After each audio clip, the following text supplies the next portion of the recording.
Bonjour à toutes et à tous, la dernière fois on a parlé des tonnes de déchets que Conakry produit chaque jour. Aujourd'hui on va voir où ils vont réellement et accrochez-vous, direction la décharge de Dar Salam. Alors à Conakry, il n'y a qu'une seule décharge officielle. La minière, située dans le quartier de Dar Salam, elle a été ouverte dans les années 80. Elle devait être provisoire sauf que 40 ans plus tard, elle est toujours là. À l'origine, elle faisait 25 hectares mais aujourd'hui il n'en reste que 5 à cause de l'urbanisation galopante. Le résultat, une décharge surchargée, mal contrôlée et surtout dangereuse pour les habitants.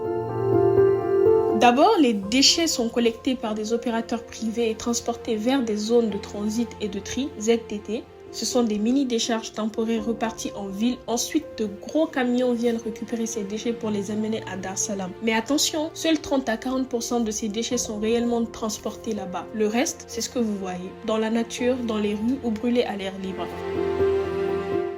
Dar Salam, c'est beaucoup plus qu'un tas d'ordures. C'est une bombe écologique et sanitaire pour Conakry. Chaque jour, des tonnes de déchets y sont brûlés à l'air libre, libérant des fumées toxiques qui polluent l'air. Le résultat, maladies respiratoires, eau polluée et nuisances pour les habitants qui vivent juste à côté. Et oui, car cette décharge est entourée de quartiers habités. Des familles vivent à quelques mètres des ordures en décomposition. Et avec l'augmentation des déchets, cette situation ne fait qu'empirer.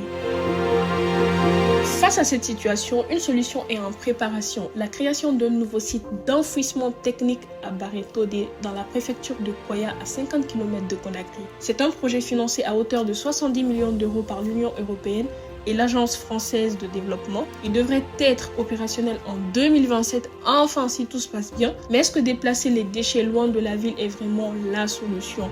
C'était Lady Green, fondatrice du comité Vert Guinée. On se retrouve pour la prochaine voix off. N'hésitez pas à commenter, liker et partager.